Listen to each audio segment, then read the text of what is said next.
This is the Aldora devlog. Let us begin. Okay, so coming in from yesterday's video, I've added quite a few different types of quests when it comes towards the game as a whole. Following on from yesterday, I actually managed to finish up all of the quests within Erundir, which is the main hub ones, so to speak. I'm actually pretty chuffed with this one, as this will link pretty much most of the areas to this. So you've got your starting zone quest, which will lead you to Erundir, and also Skrull's outpost will lead you over to Erundir as well.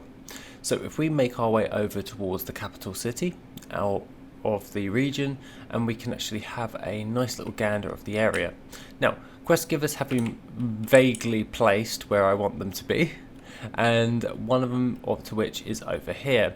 This one is the informing the High Lord one, which will lead you towards the High Lord. This one will have the condition of basically once you've done the orc thing where you've found the ships and everything, Skrull will send you over to this will technically be the avatar for Skrull, where you'll meet him in Erundir and you go speak to the High Lord to go actually deal with all of that. Following on to that, if we go into the actual area, forget these guys. We know these guys from like the previous developments, but we'll just let them run around, do their thing. We have some little areas over here where you have these quests, which is the crafted leather.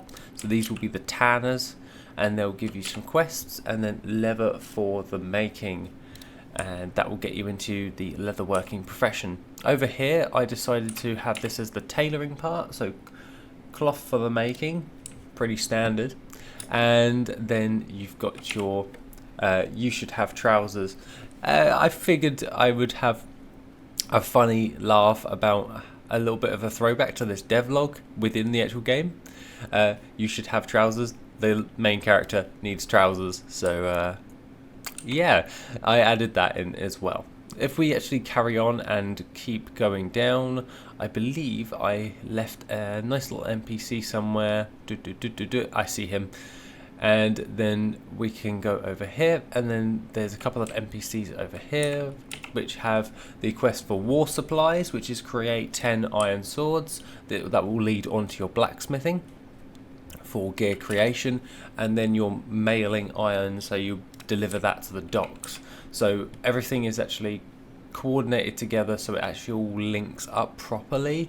I really want that to actually be the case with pretty much most of the things we do.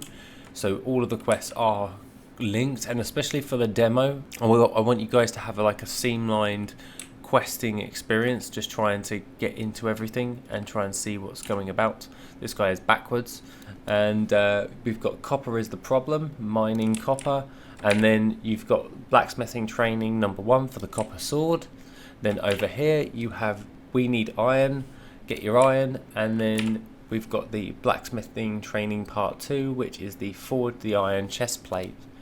And then by the end of this quest chain, you should have a basic set gear where you have some cloth trousers, some plate chest guards, along with at least a copper sword or an iron sword if you've completed finishing all that up, and then you'll have a load of other different types of things to go along with that. Now, following on to all of this, when it comes towards the game as a whole, I really want to finish up the rest of the quests today.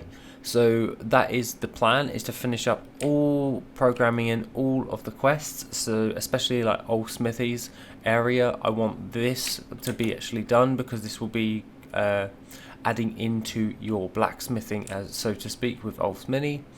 And then you want the port of Marith. So if we jump up and over, I've just jumping down, and then we've got the port of Marith over here where all of the little quest lines will be. There'll be some hunting quests because we've got a nice little planed out field.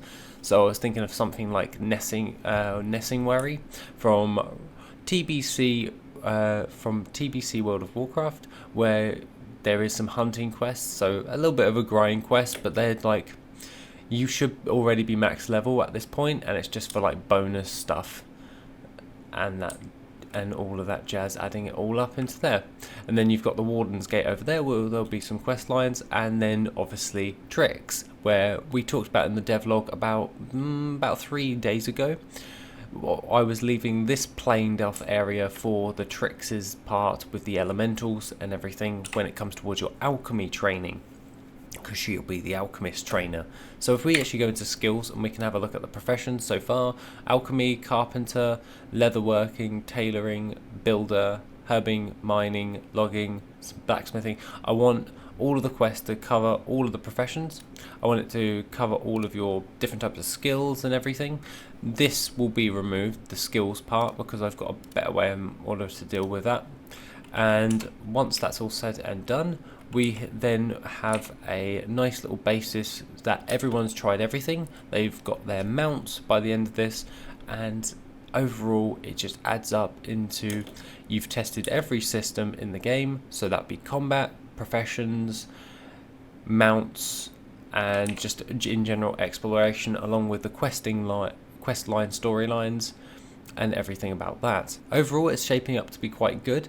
I really want to get these quests done because there's so many of them that I need to put in, and so I've set aside 10 ton of coffee to actually get this done, because I want to get started into building these assets, especially when it comes towards the vicious biles from yesterday's video, where I actually placed it in video for that, because we still have quite a lot of other different types of assets we need, especially like a bear. I was talking about this with the guys the other at work, and I was like, yeah, it's cool trying to be able to just draw your stuff, so the things that are in my head, so the vicious biles, but as opposed to that, if I'm drawing up like a literal animal from our world, like a bear, I want to take my time to make sure that it's actually moving somewhat okayly, instead of all of that. If you get my drift, I want them to actually feel like it's a bear, even though it's a 2D world and 2D sprites in a 3D world. Other than that, I'm really excited to actually get to work today, so I'll leave it at that. I hope that you guys are doing well, and I shall see you in the next video, which will be soon.